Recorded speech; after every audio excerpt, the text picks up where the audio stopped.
Topic है। जैसा कि हमने कल पढ़ा था रावलुनकरण, जिनके बारे में 1513 ईस्वी में महमूद खान नागौर के शासक को हराता है और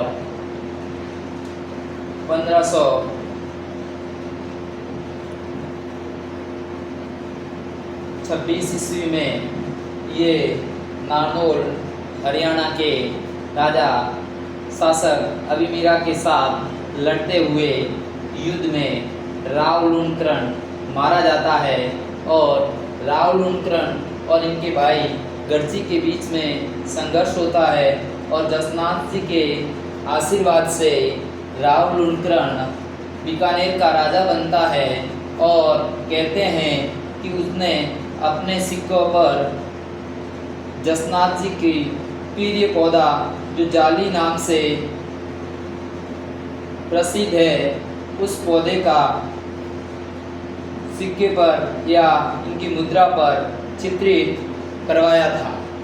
और इनके समय की हमें जानकारी बिट्टू सूजा, राव जयश्री रोचंद, जिनमें हमें इनकी रावलुनकरण के बारे में जानकारी मिलती है। और इसमें बिट्टू सूजा के राव जयश्री रोचंद में इन्हें कलयुग के करण की उपाधि अर्थात दानवीरता की उपाधि दी है। और राय सिंह के समय का एक राइटर जयसोम, जिसने क्रम वंशोत्करण काव्यम ग्रंथ की रचना की, जिसमें उसने प्राचीन महाभारत के करण से इनकी उदारता में तुलना की गई। इनके पश्चात जैसा कि नारनौल के युद्ध में रावलुनकरण की मृत्यु हो जाती है और इनके पश्चात बीकानेर का अगला राजा राव जयश्री बनता है। और राव जयश्री अगला राजा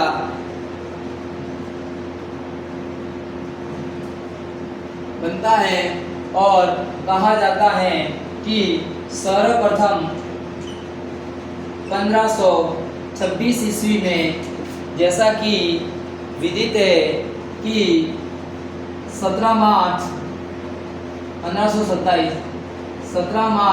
1527 को खानवा का युद्ध हुआ था।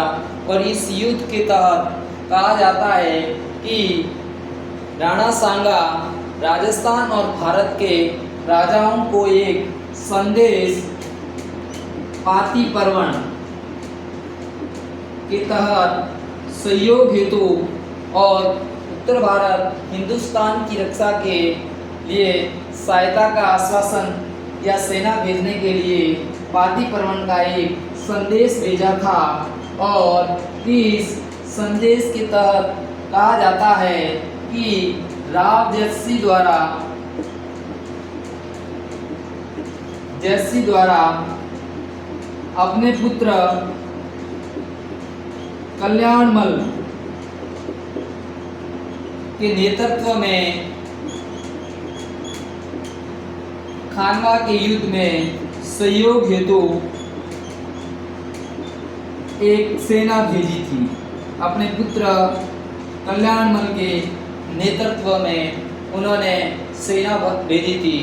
इस प्रकार एक हिंदुत्व की रक्षा के लिए इन्होंने एक सेना भेजने का बहुत ही गौरवशाली काम किया।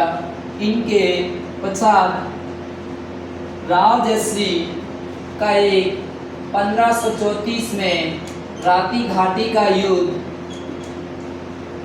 हम इस युद्ध की तुलना खानवा हल्दी घाटी का युद्ध, गिरी सुमेल का युद्ध, उनसे हम इस युद्ध की तुलना कर सकते हैं। क्योंकि जैसा कि विदित है कि भारत में बाबर ने मुगल राजवंश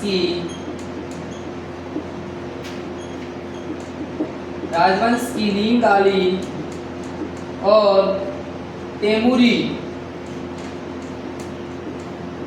प्रथा के अनुसार कहा जाता है कि कोई भी ज्येष्ठ पुत्र राजा बनता है तो उनका जो साम्राज्य है वो अपने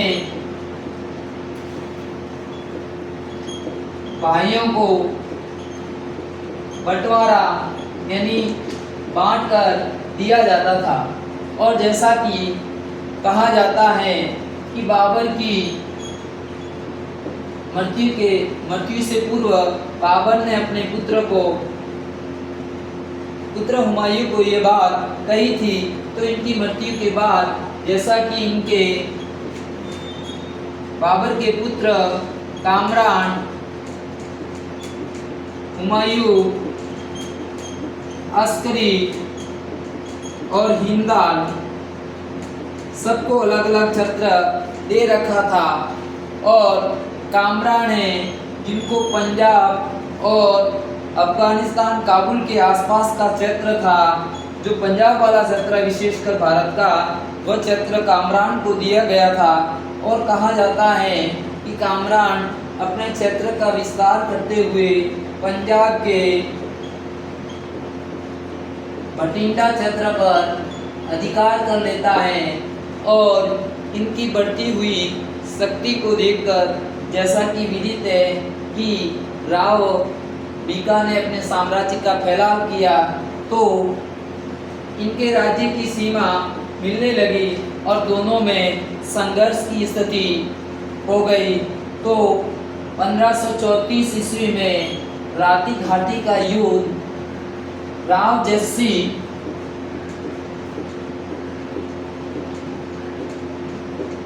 वर्सेस कामरान, हुमायूं का भाई, के बीच हुआ। कहा जाता है कि इसके अंतर्गत कि राव जस्सी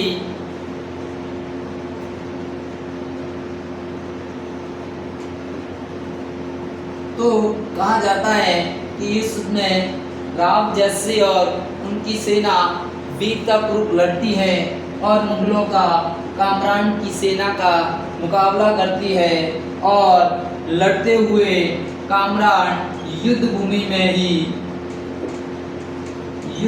में ही मारा जाता है। इस प्रकार इस युद्ध में विजय राव जस्सी की होती है।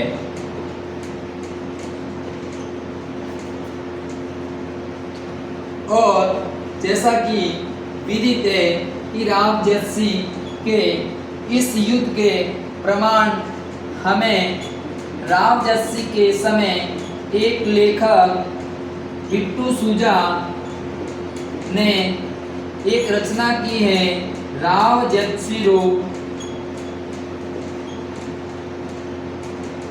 चंद, जिसमें राती घाटी के युद्ध का विवरण मिलता है और कामरान के साथ यह युद्ध हुआ था। साथ ही इसमें यह भी जानकारी मिलती है कि इससे पूर्व का राजा राव लुणकरण को इसी बिट्टू सूजा द्वारा लिखित राव जस्सी रोचंद में उन्हें कलयुग का करण भी कहा है।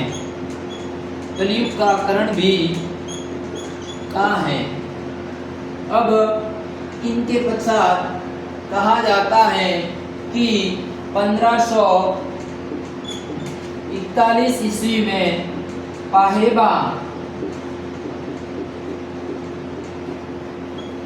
साहेबा का युद्ध, जो कि मारवाड़ शासक मालदेव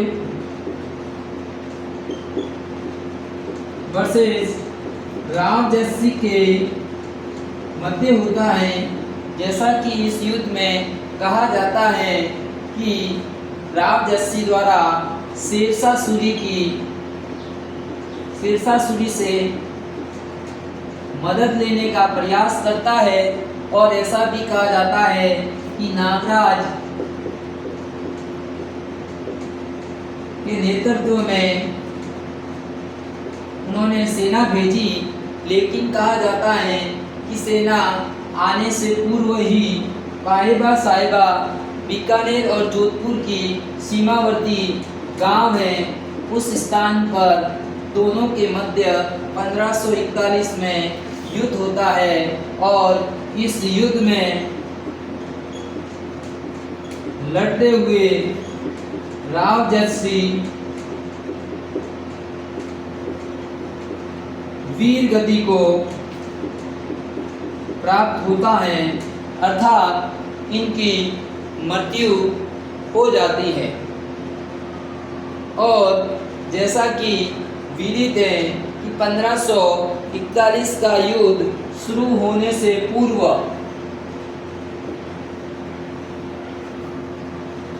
अपनी जो फैमिली है या परिवार है उनको सिरसा हरियाणा सुरक्षित स्थान पर राव जयसिंह भेज देता है और उस समय पश्चात जो इनका पुत्र राव कल्याणमल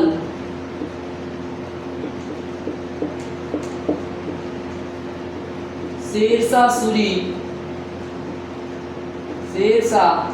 जैसा कि विदित है कि हुमायूं को सौसा और कन्नौज के युद्ध में हार हो जाती है और एक अफगान शासक मुगल साम्राज्य पर शेरशाह सूरी का दिल्ली पर अधिकार हो जाता है और उस समय वह बादशाह होता है और इस प्रकार राव कल्याणमल शेरशाह सूरी के चरणों में चला जाता है।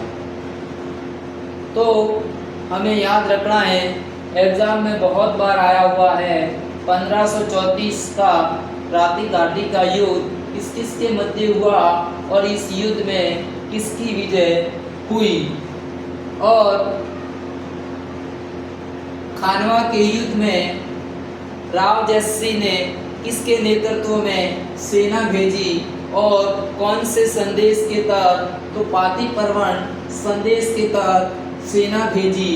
और फिर 1541 में कई बार एग्जाम में आया हुआ प्रश्न है पाहिबा साहिबा का युद्ध जो कि राम मालदेव और जयसिंह के मध्य हुआ, ये और जिसमें कि राम मालदेव की विजय और राव जयसिंह लड़ता हुआ वीर गति को प्राप्त होता है। और इस प्रकार बीकानेर का एक महान शासक जो 2-3 बैटल में अपने वीरतापूर्वक लड़ता हुआ अपना परिचय देता है। इसी के साथ इस चैप्टर पर इतना ही। तो प्लीज़ आप मेरा channel Shri Umed study point एवं शॉर्ट वीडियो के रूप में सिविका स्टडी पॉइंट है जो आप ज़्यादा से ज़्यादा देखें और आने वाले एग्ज़ाम में आपको ज़्यादा से ज़्यादा फ़ायदा मिले। मैं कड़ी मेहनत से आपके लिए जो एग्ज़ाम में आने लायक चैप्टर और पॉइंट क्वेश्चन बनाता हूँ और इससे पूर्व जितने भी एग्ज़ाम हुए हैं उसमें 70 से 75% प्रश्न उसमें से आए हैं। जय हिंद, जय भारत। और इसी के साथ हम अगला टॉपिक राव जयसिंह का पुत्र राव कल्याणमल के बारे में अगले टॉपिक में चर्चा करेंगे।